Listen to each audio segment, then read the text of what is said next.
করছি আসিফ এন্দাজ রবির লেখা কবিতা হযুগ। সে এক যুগ ছিল ভাই, স্বর্ণযুগ যাকে বলে। প্রত্যেক যুগের আলাদা আলাদা নাম থাকে, সেই যুগের নাম ছিল হযুগ। কি যুগ? সবকিছুতেই হ, উপরে নিচে ডাইনে বায়ে যেখানে তাকাবেন হ, হ আর হ। নেত্রীর নাম হ দিয়েছিল তো বটেই, বাহিনীর নাম ছিল হেলমেট বাহিনী। তাদের হাতে হাতুড়ি, হাতুড়ি না থাকলে হকি স্টিক। হয়ের বাইরে এরা যায় নাই। হ ভাই আসলেই যায় নাই।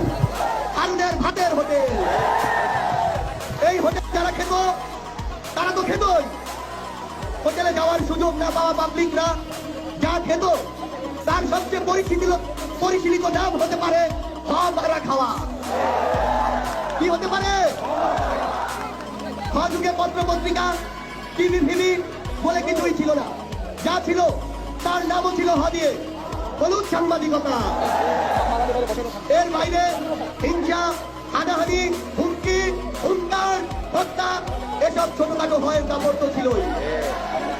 15 বছর পর হযুগের সমাপ্তি ঘটলো। হ পালিয়ে গেলেন, যে বাহনে করে পালালেন তারও নাম হ দিয়ে, হেলিকপ্টার। হ দিয়ে শুরু, হ দিয়ে শেষ।